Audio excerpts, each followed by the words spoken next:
Would you like me to go first? Yeah, sure. Okay.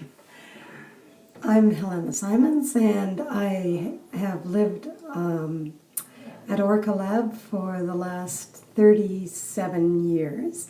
And I'm married to Paul, and we have a... Thank goodness. Yes, and so we have been doing remote systems for just about the same length of time.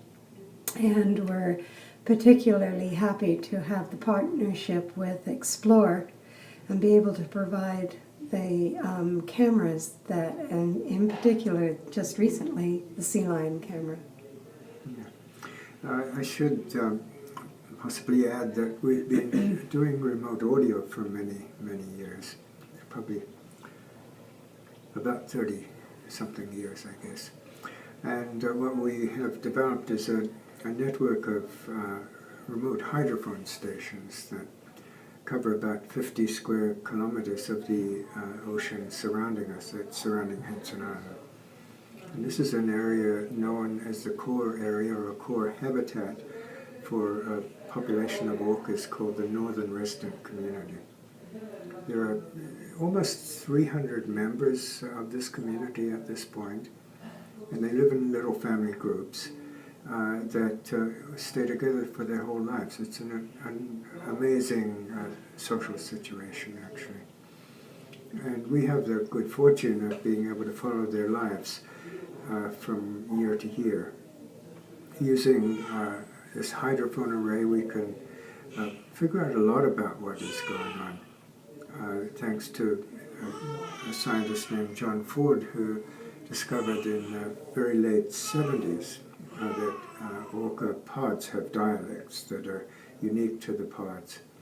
And the work that Helena has done subsequently that shows that individual orca family groups called matrilines also have dialects that are unique to their group.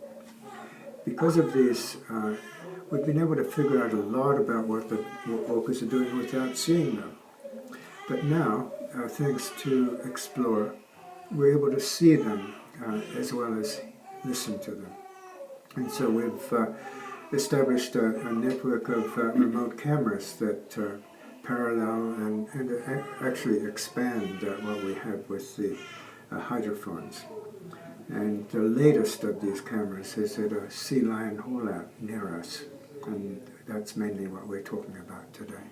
Yeah, about 10 years ago, exactly 10 years ago, the sea lions started to haul out on the rocks very close to OrcaLab, and they had not done so before. They actually had preferred a haul out a little to the west of us, and then they abandoned that and then started to haul out in two other locations, one close to us and one in the Plumper Islands at the very western tip of Hanson Island.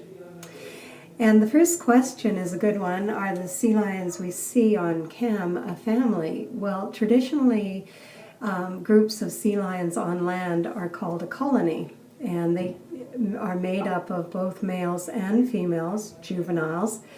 And our rocks here are classified as a winter haul-out. They arrive sometime in September, haul out onto the rocks, and they stay there through the winter, inhabiting these rocks right up until May, which they then abandon those rocks and head off to the rookeries, where the males establish a harem, a collection of females, and mate polygamously.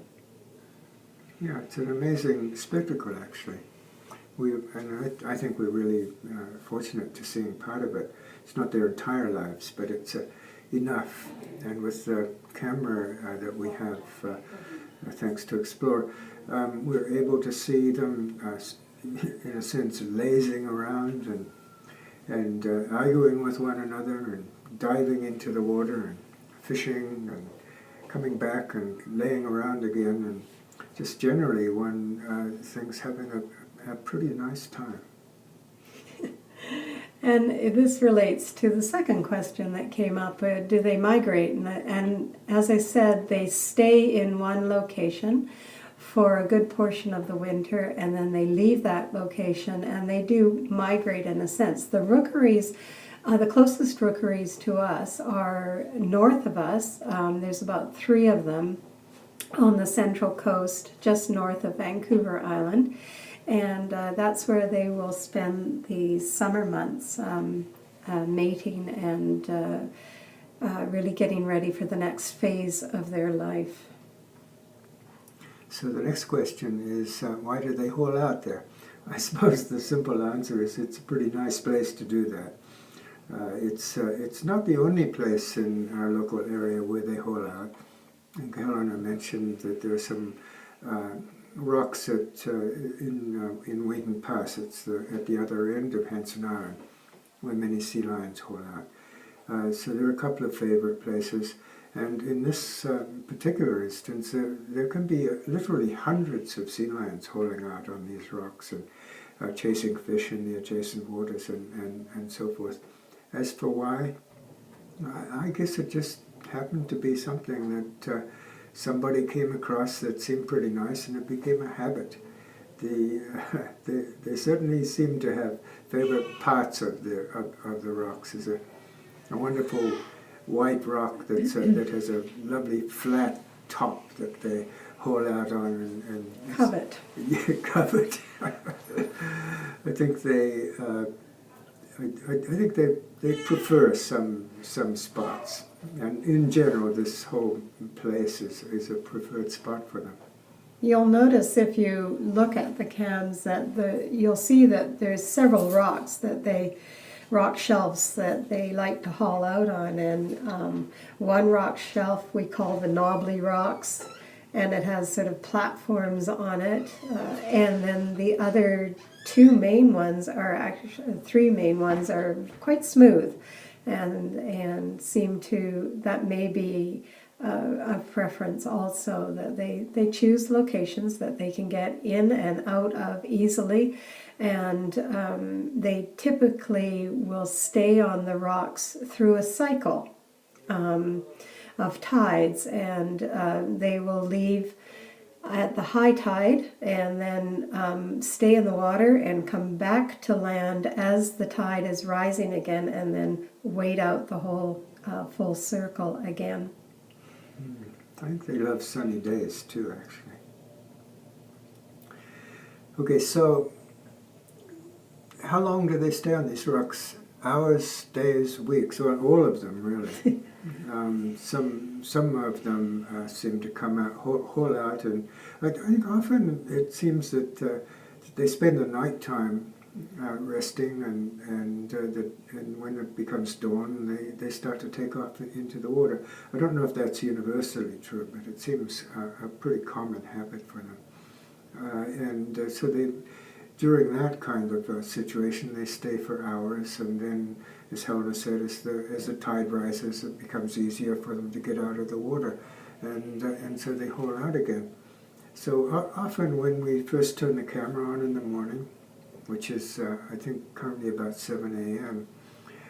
At specific time, the sea lions are fast asleep. I think many of them, and eventually you kind of see a flipper moving, or some indication that somebody's waking up, and then the next door one might start to move a little bit, and finally they'll raise their heads up or get up on their flippers, and then eventually they'll jump back into the water. But it does seem like a cycle, as Helena mentioned, that relates somehow to the tides. And as we said before, they're going to stay there all winter long and going through these patterns of being on the rocks and off the rocks. And in May, we'll start to see them disappear. So it's really from September to May that they're out on these rocks and doing these daily cycles. The next question is about vocalizations, and Paul alluded to it a little bit. Like when they start to move around, they growl. Stellar sea lions, which is the kind of sea lions that are hauling out on these rocks, make a low, growly sound, and it can build up into quite a roar. We can hear them from the lab, and we're at a little distance from them, and we can even hear them inside the house when there's a lot of them. Sometimes there's a handful there, and sometimes there's up to 200 hauling out, and they make a lot of noise. And as soon as one sea lion moves, somebody else will start to growl and vocalize. And as to their specific meanings, I don't think we have a handle on that, other than they make these incredible noises all the time. So sometimes I think that they're sort of annoyed at their neighbors or something or other like that, and they kind of lunge at them and growl away. And then it can become a huge chorus of growls too, if there are lots and lots of them. But exactly what those vocalizations mean, I'm sorry, I just don't think we have a handle on it. It's kind of fun to listen to them, though, and it's a sort of it's almost a comforting kind of background noise now after 10 years. And when they go quiet, it's startling. So we actually go and look and make sure everybody's okay and they haven't been disturbed in any way. It's almost a kind of a meditation sound sometimes, but fortunately it's far enough away from us that it's really not totally intrusive, but they are very, very loud. The next question is about how they, if I'm interpreting it right, like the habit of them holding their heads up with their noses, with their noses up in the air, and they're breathing. They're probably taking several breaths after a dive, and they're relaxing. They look around a lot, and they're very curious, and they're very aware of everything around them. So with their heads up, they're looking around and they're breathing. When they're in a deep, relaxed state, their bums go up in the air, they float on the surface, they'll turn on their sides, they'll put their flippers up to cool off. This is a way they can ventilate by putting up the flippers. And so you'll see a raft of sea lions. Sometimes one will have their flipper up and somebody else will have their flipper up, and they're doing these shallow breathing and just relaxing. I think one of the funniest times I ever saw was I saw a raft of sea lions coming along towards the lab, and they were in deep sleep, I mean really zonked out. And one big guy woke up suddenly as something passed by him, and he just charged out of the group and right across the bay and came up with this incredibly big cod. And the others woke up too, and they all turned and they went over and they shared the food. Actually, it was pretty funny. These guys are great hunters, I have to say. You see them, one of their favorite foods are salmon, chum salmon particularly, at this time of year, which are really, really, I can't even get into the frame here. They're really big fish, and you see them catch them, and then they eat them. They eat them by turning their heads up in the air and letting the fish slide down their gullet. It's really unbelievable to see. And so they're fantastic hunters, and I think this is a pretty great place for them to be in order to catch fish. The next question is, what part do the sea lions play in the ecosystem?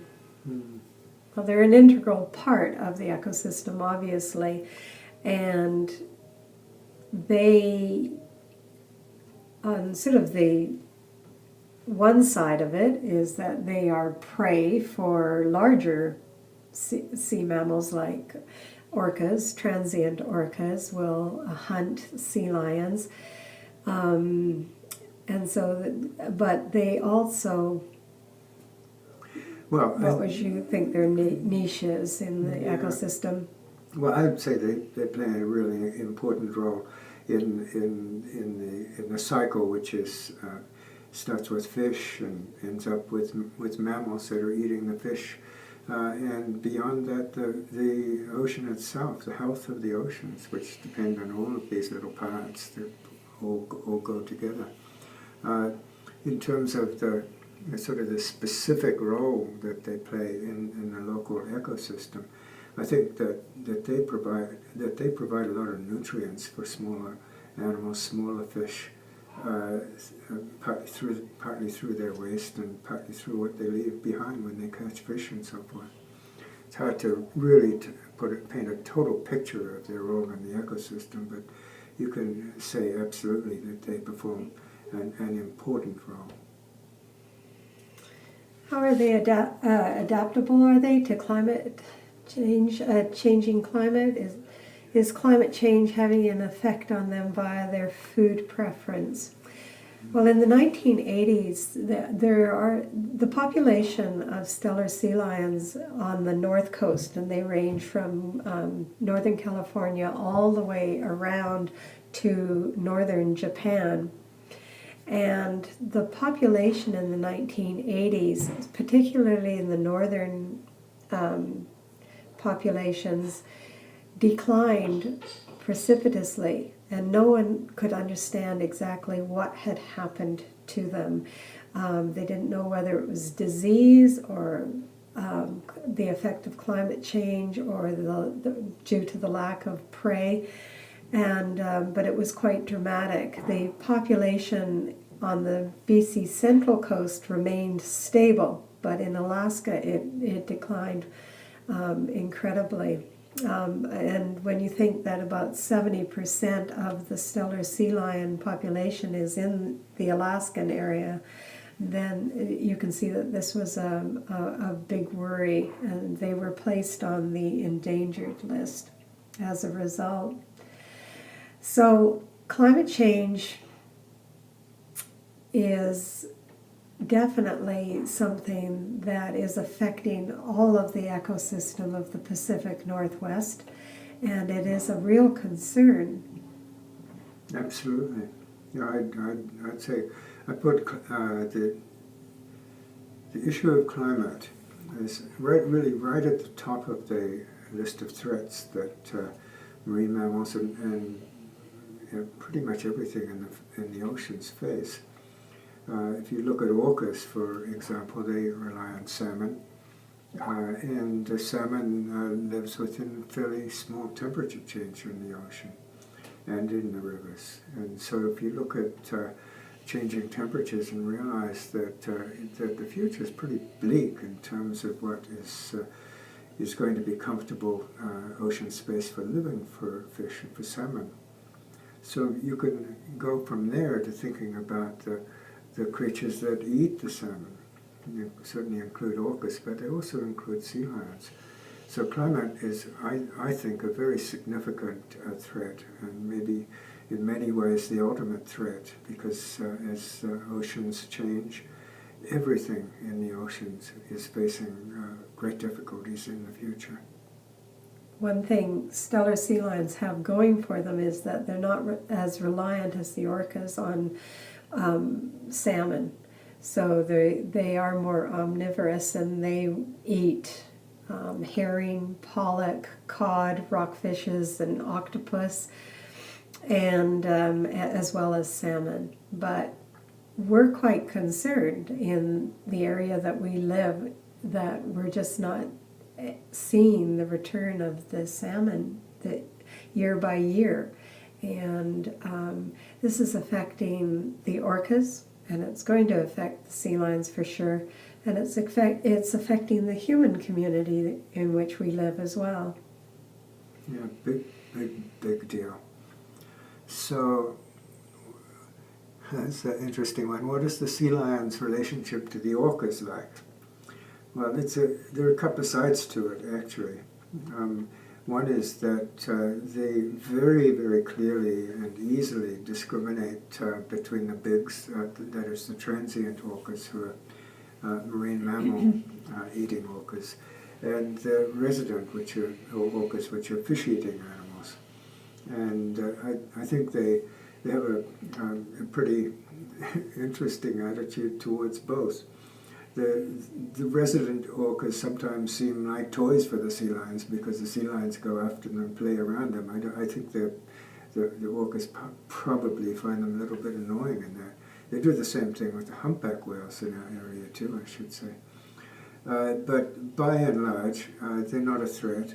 The orcas are not a threat to the sea lions. So they're largely, the two species pretty much go about their lives quite independently. Although sometimes, as I said, seems like they play around them. The bigs, the transient orcas, are quite a different story. Sea lions are one of the main parts of the diet of bigs orcas. And so the sea lions are totally aware of the two different kinds of orcas. When there are resident orcas around, the sea lions ignore them or mostly just go about their own business. When there are transient bigs orcas around, the sea lions have a bunch of different strategies that they use. Obviously, they know that they're part of the diet of the whales, and that therefore they're a direct threat to them. So they may stay on the rocks. They may just go out of their way to avoid the orcas. You can often see them lifting their heads up in the water and looking across the water at the orcas. But I think sea lions are acoustically sensitive animals too, so this is a big clue for them as to whether they're resident or transient orcas there.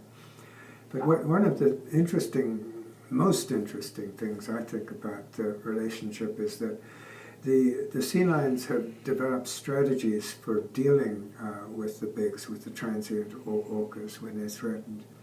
Often a whole bunch of them will flail around in the water or jump into the water. And we've even had a whole bunch of sea lions chasing the orcas.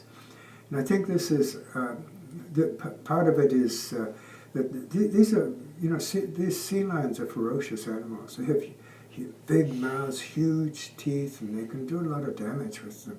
So I think if enough of them present themselves to the orcas in a kind of a random way, they potentially could do damage to the orcas.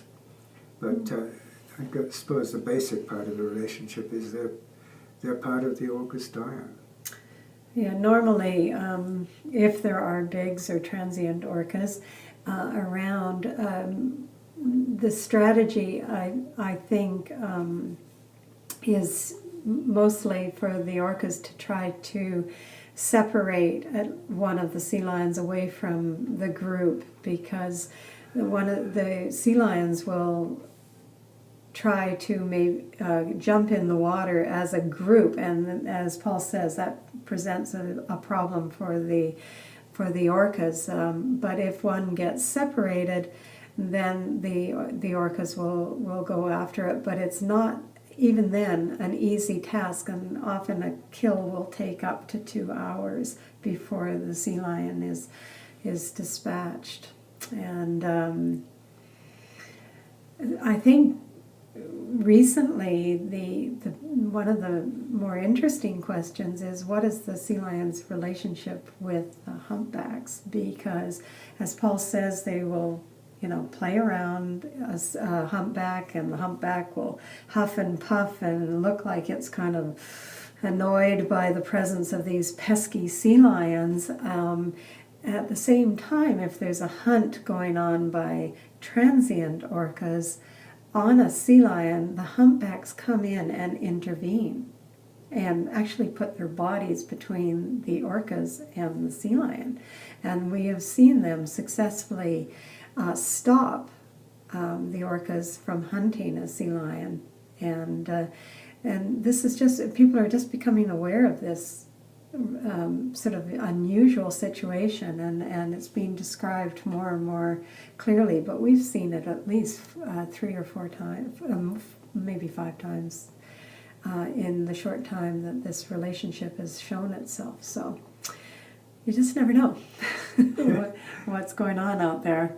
Yeah, it's a fascinating sidelight to interspecies relationships, actually.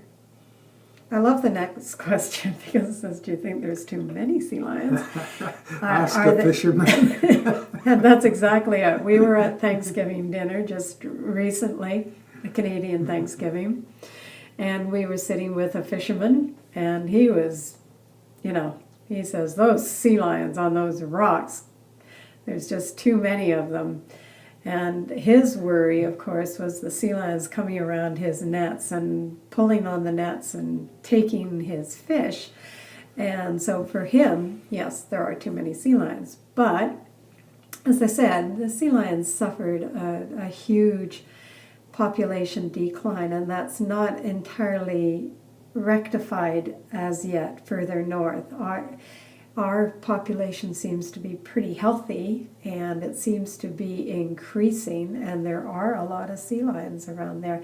I don't know if you can classify it as invasive. I would imagine that it, like any population in the wild, it'll reach a peak and then adjust itself to the circumstances. And that will, what keeps the population down is things like the availability of prey and being successful in living its life cycle out properly. Anyway, yeah, it's a great. If you're a fisherman, there are way too many. We actually think they're about the right numbers. But that's because we like them. We actually told our friend, Dougie's his name, that he should watch the Explore camera and he might get to like them too. Right, but it's very typical of the fishermen in the area that we live that they don't really particularly like sea lions. How are the newborn pups cared for? They're fed, when they're born, they're fed milk from their mother. And they will do this up to 1 to 3 years. And at about 6 weeks old, they will start to get into the water and then probably develop the skills of fishing for themselves. The next part of this question is about breeding also. Do mothers stay apart from the males for a period of time? And are the adult males dangerous to young pups? So I can answer this part of that. Yes, they are. Male adult sea lions weigh about a ton, and they're aggressive, and they protect their area. And but also other females can be dangerous to the youngs, because the youngs may approach another female while their mother is off getting food, and it will be rejected without question, and this can lead to injury. Apparently, storm surges are also dangerous to the young pups, so they're fairly vulnerable for the first part of their lives. Then they can get squashed. Yeah, they can get squashed. It can be pretty tough. The mothers tend to be attentive, though, when they're around. And do the mothers stay apart from the males for a period of time? I'm not sure what happens when they come up, let's start from the beginning. When they come up to the rookery, they give birth shortly after that, and they're mated soon after giving birth. They will then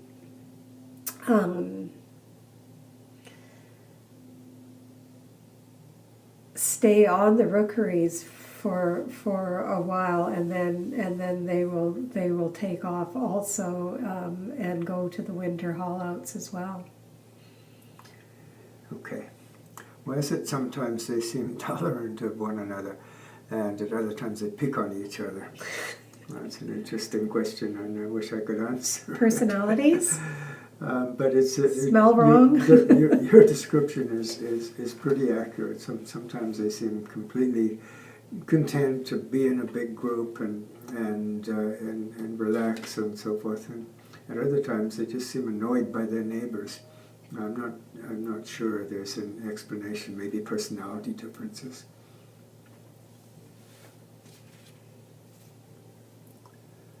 Okay. I have no idea about this next question. How do stellar sea lions relate to walrus? If they happen to encounter, that's outside of our range. We do not see walrus down in this part of the world, and so we've never seen an interaction between stellars and walruses. Yes. I have to say about walruses, the walrus camera that Explore has up on Hanson Island is one of the most fantastic things that we have to look at here. Okay, are sea lions related to seals? Yes, they're pinnipeds. They're the class of animals called pinnipeds, so they're not too far different from one another. But they are a different species, and Quite seals. species. We have harbor seals in our area, and they're a lot smaller and than the huge stellar sea lions, which range from 7 to 9 feet, whereas a seal is maybe They're 3 feet. bigger than I am. Yeah. They're certainly way smaller than the sea lions. Just looking at the time here. Okay, yeah, we've got a little bit longer. Because of protection, sea lions in Southern California seem to be becoming much more aggressive towards humans. Is this true? I don't really know how to answer that question. I think we've heard stories like that, but I don't know whether, in a relative sense, they are actually becoming aggressive towards people, or if they're just finding parts of their habitat, like on docks and so forth, that also people come into. Yeah, like maybe the sort of interaction between them becomes uncomfortable at times. Yeah, and I would suspect that this question relates to California sea lions, which is a different for sure. different species from the stellar sea lions, who are in areas that are they don't tend to haul out close to humans as much as the California sea lions that are hauling out on the docks in San Francisco and further south, and it just may be too close a proximity, and things get agitated and you encroach on a wild animal space sometime, and there are unfortunate consequences. I'm not sure if you could really say that sea lions, California sea lions that is, are becoming more aggressive towards people. I just think that there are more interactions, probably. I don't think anybody's going to try out going. I mean, this is the joy of having a remote camera, where you can watch the stellar sea lions in their natural habitat, and without having to have someone close by, and so therefore we don't present them with any interference at all. Okay, an orca question. It's a good one too. It said, I understand that California has very recently outlawed the capture and keeping of orcas. Sorry, my eyes aren't working that well. Will the orcas now in captivity be restored to their families? Well, for many, many years, we've been hoping that an orca that was captured in 1969, who turned out to be one of the northern resident families that we know really well, her name is Corky. She's been in captivity since 1969, 47 years ago now. We've been advocating that she be allowed to return to her family. The A5 pod, as we came to know it, is one of the most frequent family groups that we see in our area. We know them really well. Corky's mum was captured at the time she was captured in 1969, but in that capture the adults were allowed to go free. And Corky's mum had other babies besides Corky. So 2 of those babies, who are now adults, are alive in the ocean. They're Corky's siblings. And what we've been had for many, many years advocated that Corky be returned to the ocean and allowed to rejoin her family. We think at this point that it's probably unrealistic to think of just bringing her back to the ocean and adapting her a little bit and letting her go free to join her family. So what we've been working on is the idea of creating a retirement home for Corky in an area where her family comes to, so they could, in a sense, visit one another. What might happen after that, I don't suppose one might know. And there are lots and lots of issues and difficulties in the way of accomplishing that. The biggest difficulty, I think, is that Corky is at SeaWorld in San Diego. And even though SeaWorld has committed not to breeding orcas anymore, or not to capturing, or even to house them anymore, their attitude towards the whales that they have right now is pretty strictly, we don't want to move them. We're going to keep them essentially for their entire lives. It's a difficult position for them to maintain, I think, in the face of evolving public opinion. I think ultimately SeaWorld may have to recognize that it has to do something different. And we think that doing something different with Corky as a beginning might be something that could bring them a large amount of public credit. And so we've been, in a sense, attempting to create a case for Corky to come back to a place called Double Bay, which is on Hanson Island, which is an ideal place to create a retirement home for her. It's difficult. There are many, many practical difficulties involved, but it's something that we hope.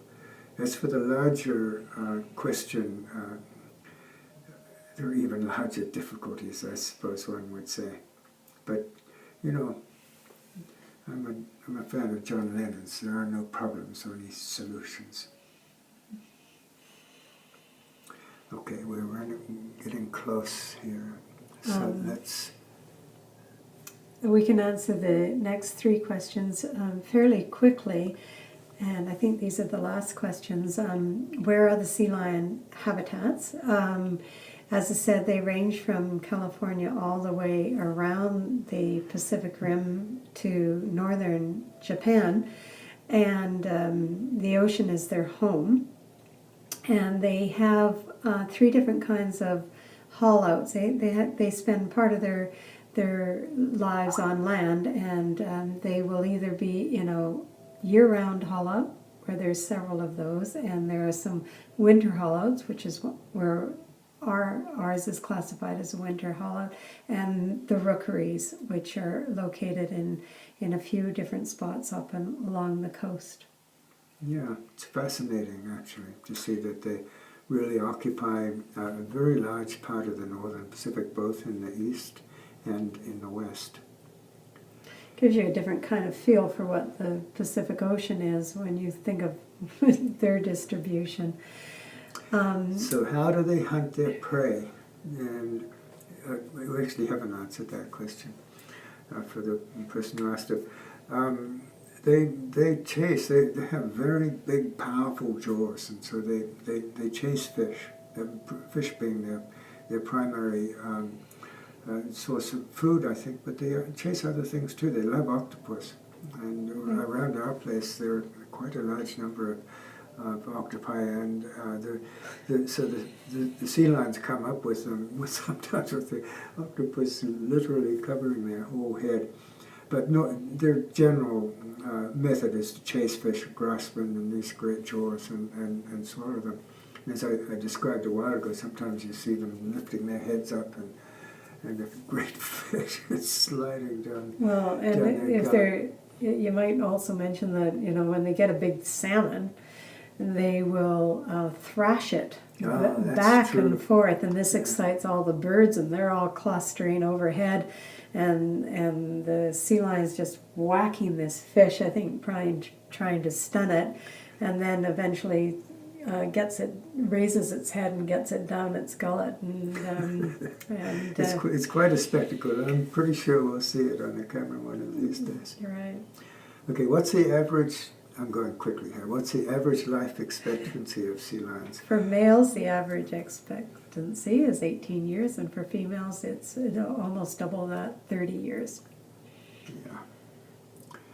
Okay, so we're winding down here. Okay, we're Well, actually in the last minute of the time that we can do this. As with something else to do pretty soon.